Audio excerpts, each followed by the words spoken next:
Hoy tengo el grato, eh, la tremenda oportunidad de poder compartir con el doctor José Luis González, quien es un médico internista de aquí, es colega mío en la Universidad Sur de California, y uno de los temas que él forma parte es del grupo de adicciones y fundamentalmente cómo orientar al paciente en el tema del cigarrillo. Siempre pregunta a la gente, bueno, hay mucha gente que ha fumado y nunca le dio cáncer. Y yo veo gente que fuma y no le da cáncer. ¿Qué porcentaje de los cánceres están asociados al cigarrillo? Y fundamentalmente, si nos podrías decir cuáles son los cánceres que están asociados al cigarrillo. Y pues sí, se puede medir, se puede hacer un estimado. Los cánceres que sabemos que son más asociados con fumar es cáncer de los pulmones, que de 10 pacientes, si tienes 10 pacientes con cáncer de los pulmones, 9 de ellos fue porque fumaron. También, por ejemplo, cáncer de la vejiga. Sabemos que es uno de los riesgos más altos para que se desarrolle este tipo de cáncer y aumenta la posibilidad por 50%. Cáncer de los riñones aumenta la posibilidad de 38%. Y estos estudios se hacen comparando a pacientes que, si tienes un grupo de pacientes que fuman y, por ejemplo, en ellos se desarrolla el cáncer 5% del tiempo, es más un ejemplo, pero lo comparas a gente que no fuma y si nomás 1% de ellos tienen el cáncer, sabemos que es asociado, que aumenta la posibilidad por un factor de 5. Los cánceres, la segunda pregunta, los cánceres que son asociados son los cánceres orales, como de la boca, de la garganta, del esófago, pero también de la vejiga, de los riñones. Mucha gente está sorprendida cuando aprende eso de próstata, incluso del colon, del recto y del útero. ¿Cuánto tiene la gente que haber fumado y durante cuántos años para poder haber aumentado estos riesgos? Típicamente se necesita, entre más, estén expuestos uno al tabaco, más el riesgo de cáncer. Entonces, es cierto, si alguien fuma de vez en cuando va a una fiesta, entonces la chance de que se desarrolle el cáncer va a ser mínimo. Ah, por ejemplo, sabemos que con cáncer de los pulmones se necesita fumar por muchos años. Y no es decir que hay que fumar nomás un poco, ¿verdad? Porque hay otros tipos de enfermedades que el tabaco causa, pero típicamente se necesita años de fumar. Pero una persona deja de fumar y todavía tiene riesgo por varios años de seguir teniendo cáncer en una mayor incidencia que la población que nunca fumó. ¿Cuántos años la persona sigue en riesgo aún habiendo dejado de fumar? La gente dice, bueno, pero ¿para qué voy a dejar de Ujú. fumar cuando tú le dices que todavía tiene 10 años o 20 años, que tiene que seguir chequeándose porque tiene riesgo de hacer cáncer, producto que fumó por 20 años? ¿Cuánto tiempo tiene la persona que dejar de fumar para estar ya en el riesgo de la población que nunca fumó? Y buena pregunta, porque tengo pacientes que me preguntan que ya han fumado por 20 años y dicen, ¿para qué voy a dejar de fumar ahora? Pero sabemos que solo después de 5 a 10 años de dejar de fumar, el riesgo de cánceres orales se disminuye como a la mitad comparado a alguien que sigue fumando. Cánceres de la vejiga, de los riñones, como 10 años para que se reduzca ese riesgo como a la mitad también. Y después de 20 años es como si nunca hubiera fumado uno con respecto a esos dos cánceres. Cada cáncer es diferente, pero pensamos que después de 20 años es como si alguien nunca hubiera fumado. Ahora la pregunta es, si ya tienes el cáncer, y la gente dice, bueno, pero ya tengo el cáncer, y tú ves gente con cáncer de pulmón que todavía sigue fumando porque, bueno, ya le dio cáncer. Mm. ¿Tiene sentido que alguien que tiene cáncer tiene que dejar de fumar o el riesgo no cambia aún fumando? No, sí, mucha gente no sabe que es demasiado importante dejar de fumar, aunque uno ya tenga cáncer, porque los resultados son mejores. Hubo un estudio que indicó que si gente puede elegir entre quimioterapia y dejar de fumar, el dejar de fumar es tan importante o más que obtener la quimioterapia con respecto a los resultados. También hay chance de que regrese el cáncer, ¿verdad? Entonces, si uno se cura del cáncer, entonces obviamente no quiere que regrese. Y incluso si alguien va a tener cirugía, entonces hay muchas complicaciones por el cigarrillo. El- las complicaciones de infección, porque el tabaco baja las defensas inmunes. Ah, eh, también impide que uno se sane cuando uno tiene cirugía. Y no hemos hablado de los daños que hace el tabaco al cerebro, al corazón, que puede causar un derrame cerebral o un ataque de corazón mientras que le están haciendo la cirugía a uno. ¿Qué es lo que crea la adicción del cigarrillo? La adicción es complicada. Para cada quien es diferente. Sabemos que cierta gente fuma porque tiene ansiedad, porque tiene depresión, porque no sabe manejar esos síntomas en una manera más, más sana, ¿verdad? Pero hay otra gente que fuma porque todos en el trabajo, todos los amigos en el trabajo están fumando o el patrón está fumando. Ah, y después de muchos años de fumar, aunque uno ya no tenga adicción, aunque uno ya no tenga amigos que fumen no tenga depresión, ansiedad, pues se forma el hábito. Y el hábito es muy difícil también para cambiar. Y por eso tenemos un programa aquí que se llama Lifestyle Redesign, que es el rediseño de la vida, porque es difícil, ¿verdad? Porque cambiar el hábito es una de las cosas más difíciles. Podemos darle a alguien medicina para combatir los deseos para fumar, los síntomas del síndrome de abstinencia que son asociados con la adicción, pero si no tratamos la razón por lo que alguien empezó a fumar, y si no cambiamos el hábito, cómo uno vive la vida, pues va a ser muy difícil. ¿Por qué es tan difícil? Es decir, ¿qué es lo que crea la adicción? ¿Es simplemente el hábito y hay que cambiar un hábito? ¿O hay algo en las sustancias que está generando que crea una adicción y que la persona busca mantener eso? Sí, la razón por lo que alguien empieza a fumar es diferente por lo que alguien sigue fumando. Esas son las razones por lo que alguien puede empezar a fumar, pero ya si yo le doy a alguien una droga que es adictiva como la nicotina y yo fumo, aunque no tenga depresión, aunque no tenga amigos que fumen, yo fumo por un año, se va a una respuesta fisiológica que es normal, es la dependencia. Mi cuerpo va a depender de esta sustancia para no, no para menorar mi ansiedad, pero para sentirme normal. Entonces, después de fumar por tanto tiempo, se forma esa adicción. Y la adicción es complicada, como hablamos, pero también se debe de ver con los neurotransmisores. Y para eso damos las medicinas. Ustedes a veces hacen reemplazo con nicotina. A los pacientes les dan la nicotina, ya sea en chicles, en parches. ¿Qué otros medicamentos usan? La nicotina no es la sustancia que produce el cáncer. La nicotina es la que produce la adicción. ¿Cuáles son los componentes del cigarrillo que son los responsables del cáncer? Así es cierto, bueno, las medicinas que damos son como dices, hay nicotina en diferentes formas, en parche, en goma, también hay inhalador. Y la nicotina es el componente que es adictivo, pero el alquitrán es el componente del cigarrillo, que cuando le damos a uno el parche o la goma, no tiene esa sustancia. Y esa sustancia, el alquitrán, es lo trombogénico que puede causar un derrame. Es el producto canceroso, que es lo que causa los cánceres, ah, y es el producto dañino. Entonces, la nicotina es nomás el componente que es adictivo. Por eso, cuando le damos a alguien un tratamiento, nomás le damos ese componente para que no tenga esos síntomas de abstinencia, de deseos muy fuertes.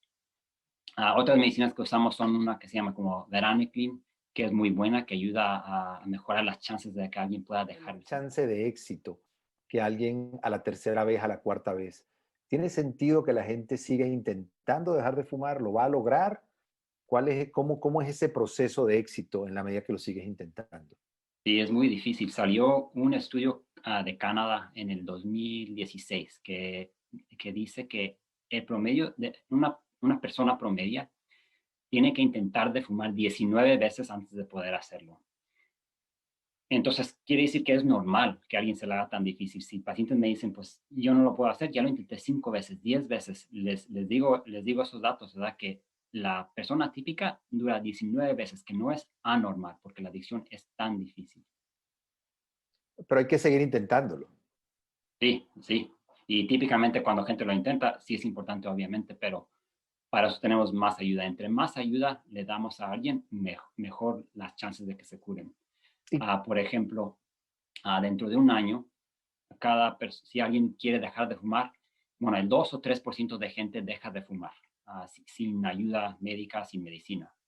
Ya si alguien participa en terapia, si les damos terapia a los pacientes, entonces aumentan esa posibilidad como al 8%. ok. Si le damos a alguien un producto de nicotina, aumenta todavía más como al 16%.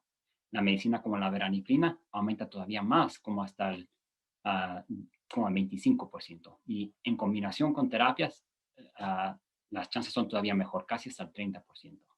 En un año. Bueno, en un año si alguien intenta dejar de fumar es 2 o 3%, pero después de la terapia y la medicina típicamente la damos como por unos 3 meses y la terapia también. Entonces, después de esos 3 meses, las chances son como 30%. ¿Cuál es el principio activo de este medicamento? ¿Por qué funciona este medicamento? Pues los parches y la goma es nicotina, es ese componente que es adictivo. Entonces, ayuda para soltar las mismas neurotransmisores que cuando uno fuma. Otra medicina que tenemos es como el Varenicline, que es una medicina que es formulado y es similar. Ah, no es nicotina, pero también estimula los mismos receptores. Nosotros cuando nos tenemos un paciente que ya tiene cáncer o es un paciente que fuma mucho, lo mandamos al grupo de ustedes para que ustedes lo orienten y en qué consiste esas terapias, cuántas son, cómo es ese proceso. Estas terapias pueden ser hechas online, Ujú. pueden ser hechas a distancia. Tenemos muchos pacientes internacionales que podrían suscribirse a estas terapias y cuántas consultas se requieren para este seguimiento. Ujú. Pues depende de cada paciente, ¿verdad? Entonces, hemos tenido los servicios por mucho tiempo, pero nunca nos hemos juntado para ofrecerlos juntos. Por ejemplo, yo o cualquier doctor primario puede recetar esas medicinas como la nicotina, el parche, la veranaclina. Y luego teníamos este equipo también de terapia ocupacional que se llama Lifestyle Redesign. Y sí, esos servicios también se pueden ofrecer online, porque especialmente con el COVID, pero hasta después del COVID, como son servicios de terapia, se pueden recibir por el Internet. Pero es la primera vez que nos combinamos. Como dije anteriormente, las chances de que alguien se cure de la adicción son mejores en combinación. Entonces sabemos que con la medicina a lo mejor las chances son como el 16%, el 26%, pero en combinación hasta el 30%. Ah, Cada paciente es diferente. Unos pacientes nomás los tengo que ver yo una vez, porque yo me encargo de ver cuál medicina les va a ayudar más. Y a lo mejor con una cita o dos citas ya tienen, porque con que sepan cómo usarla, la medicina es lo que necesitan de mí. A veces no les funcionó, ¿verdad? Dejaron de fumar por un tiempo, pero necesitan verme otra vez porque quieren probar otra medicina diferente.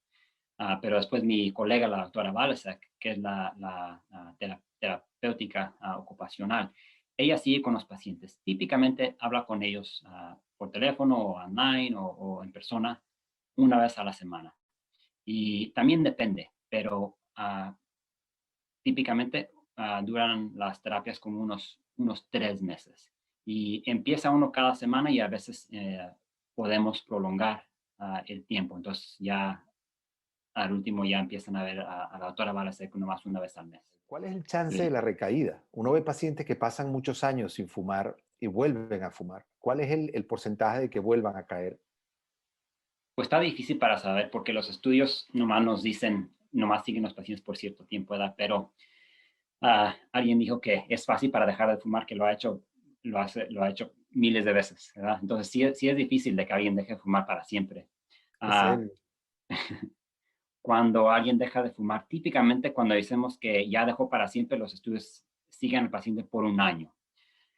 Entre más tiempo tengas que no hayas fumado, pues más éxito vas a tener en no otra vez caer en la adicción. ¿Qué te pasa después de cierto tiempo sin fumar? El chance de que vuelva a fumar es esto. Es decir, para tener una idea cuánto es el chance de cuántos son generalmente la gente que no vuelve a fumar si tiene tantos años libres de no haber fumado. Pues no tengo números, pero sabemos que entre más tiempo, mejor. Y dentro de 6 meses, más de la mitad de la gente no vuelve a fumar. Dentro de 3 meses, más de la mitad no vuelve a fumar. Pero como la adicción es complicada, también tenemos que que bueno, tratar al paciente con respecto a la razón por lo que empezaron a fumar. Entonces, alguien que dejó de fumar pero todavía tiene ansiedad, todavía tiene depresión, la esposa fuma, pues hay más chance todavía de que ellos empiecen a fumar de nuevo. Ah, la adicción es como la diabetes. A veces podemos dejar de dar insulina si alguien hace ejercicio, si alguien se cuida de la dieta. Y lo mismo con la adicción. A veces podemos dejar el cigarro, el tabaco, si alguien no tiene ansiedad, no tiene depresión, si tiene amigos o amigas que lo soporten, ¿verdad? Entonces, cada quien es diferente, pero sabemos que entre más tiempo uno no ha fumado, entonces menos chance hay de que empiece a fumar de nuevo. Se ha puesto de moda otras formas de fumar, ¿no? Que son estos diferentes dispositivos este, con sabores, con olores. ¿Tiene algún sentido o para quitarle el hábito a la persona de sentir que está llevándose algo a la boca? ¿Ustedes usan estos dispositivos para parte de la terapia? ¿Son peligrosos el hecho de empezar con eso porque la gente de alguna forma puede ser el escalón hacia entrar a otros tipos de adicciones? ¿Cuál es tu opinión sobre estos diferentes dispositivos? Sí, estos se llaman a veces como cigarrillos electrónicos o el vaping. Ah, no son aprobados por el FDA de los Estados Unidos como medicamento para ayudar a dejar de fumar, pero sin embargo se pueden usar. No lo receto yo, pero sí hay pacientes que ya no han tenido éxito con métodos tradicionales como el parche, la medicina, y quieren usar el vaping, entonces yo puedo guiarles. Salió un estudio de Canadá, de Inglaterra en el 2018, y comparó el medicamento, el parche o la goma, lo que el paciente quisiera, podría elegir. Y lo comparó con pacientes que usaban el cigarrillo electrónico. Y sí enseñó que el cigarrillo electrónico es mejor, que esos pacientes que usaban el cigarrillo electrónico pudieron dejar de fumar con más éxito que los otros pacientes, aunque no sea la medicina aprobada. Son nuevos, entonces va a haber más estudios. También al mismo tiempo salió un estudio de los Estados Unidos hace un año que en la ausencia de guía médica, de terapia, de otras medicinas tradicionales, que la gente no deja de fumar cuando usa el vaping, cuando usa el cigarrillo electrónico. El cigarrillo electrónico también nomás tiene nicotina, entonces no tiene el componente que causa cáncer. Y aunque no sepamos todos cómo de malo pueda ser, pensamos que es un poco mejor que el cigarrillo, porque el cigarrillo, como dijimos, tiene otros componentes que son trombogénicos y causan cáncer. Entonces, hasta ahorita no sabemos que el cigarrillo electrónico cause cáncer. ¿Cuánto tiempo puede usar la persona estos parches con nicotina? ¿Los puede usar de por vida? ¿Son seguros? ¿No tienen efectos adversos? ¿Es simplemente la adicción y más nada? Sí, buena pregunta. Es recomendado que lo recetemos nosotros los doctores con unos 3 meses. Pero sin embargo, tengo pacientes que lo han usado por un año. Es lo mismo de la adicción, que a veces la adicción no se cura, igual que la diabetes. Hago muchas comparaciones con la diabetes porque gente no piensa que es lo mismo, pero es como una enfermedad crónica. La adicción típicamente no se cura, nomás se controla. Y le digo a los pacientes también con alta presión, porque se toman la pastilla de alta presión por un mes y dijeron, ya me la acabé, ya estoy mejor, ¿no? Y les digo, pues no, estamos controlando tu alta presión, no la podemos curar. Y es lo mismo con adicción. Entonces, mientras que uno está usando la nicotina, pues ya no tienen los deseos para fumar el cigarro, pero no están curados, todavía tienen adicción. Y tenemos para eso tenemos los otros tipos de tratamientos, o sea, como la terapia, para enfocarnos en las otras razones por lo que alguien fuma. Pero sí, se pueden recetar por el tiempo que uno quiera. Sí, todas las medicinas tienen adversos efectos, pero si alguien está fumando, pues ya está expuesto a la nicotina y dándoles nicotina no es algo que no hayan usado, pero sí, la nicotina es una droga y lo que hace es que puede causar palpitaciones, puede causar aceleración del corazón, baja la ansiedad, por eso gente lo usa, ah, pero esos son los efectos adversos de la nicotina, del parche. Hay personas que fuman, por ejemplo, tabaco, o hay personas que fuman pipa y dicen que el que fuma tabaco no inhala el aire, o el que fuma pipa. ¿Cuáles son los riesgos de estas personas que están fumando no cigarrillos, Sí. porque fuman? No, pues también tienen riesgo porque dicen que no entra al aire, pero en verdad sí están entrando en los pulmones. El riesgo de un cigarro es como una cajetilla, como fumar una cajetilla de cigarrillos. Y incluso el punto de contacto con el tabaco es en las vías orales, ¿verdad? Entonces hay mucha posibilidad de que uno desarrolle cáncer de la lengua, del esófago o de la boca. ¿Cuáles serían los otros efectos adversos del cigarrillo? Estuviste enunciando algunos. Yo recuerdo el doctor Irwin Goldstein de la Universidad de Boston hizo unos estudios que decía que incluso se producía acortamiento del pene, que se afectaba la microcirculación del pene, y estudios de seguimiento de tantos años demostraron que se producía seriamente, científicamente, un acortamiento del pene. ¿Cuáles serían los efectos cardiovasculares? Hablaste de varios efectos que tendría el cigarrillo aparte del cáncer. Sí, tienen muchísimos efectos, ¿verdad? El cigarrillo, el tabaco principalmente, pues es dañino a las arterias, a las arterias y venas de todo el cuerpo. Entonces, en el corazón, si alguien tiene, se le revienta, por ejemplo, una arteria por el daño que le está haciendo la nicotina o el tabaco, entonces es un ataque de corazón. Si pasa en la cabeza, es un derrame cerebral. Pero aunque uno no tenga esos efectos, todavía está haciendo daño. Igual que la diabetes, causa daño a todo el cuerpo porque el tabaco corre por la circulación que llega obviamente a todo el cuerpo.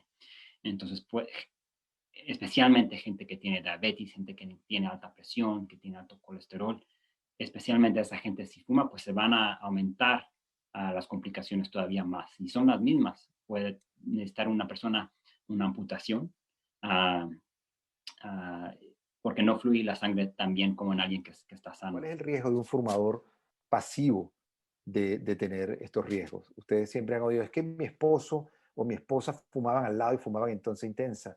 O mujeres embarazadas que están fumando y el bebé, es decir, o están fumando al lado de sus hijos. ¿Cuál es el riesgo de un fumador secundario que está fumando al lado de un fumador intenso?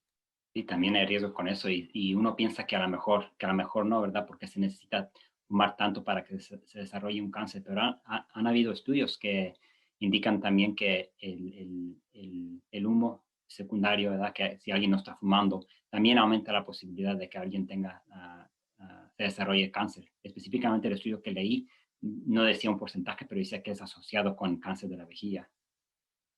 Wow.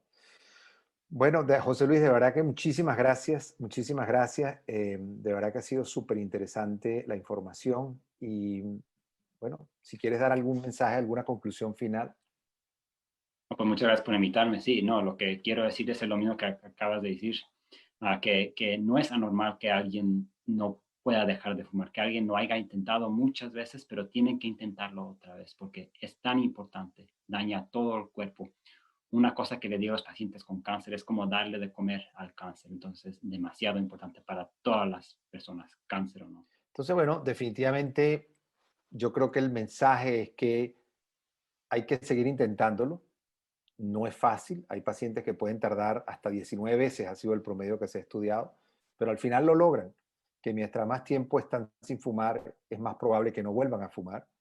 Que ya vimos la lista de los cánceres que se pueden producir y que están asociados con el cigarrillo, además de los otros efectos adversos.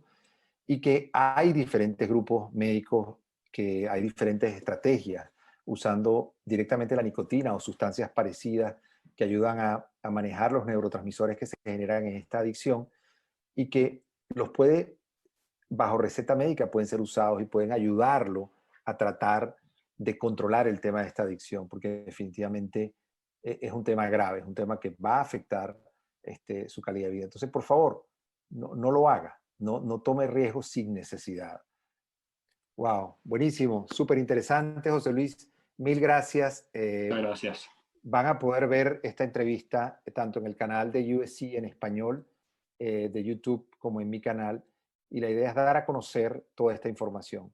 Y por favor, compartan este video, compartan esta información que puede salvar a muchas personas y a muchos seres queridos. Muchas gracias y bueno, hasta la próxima.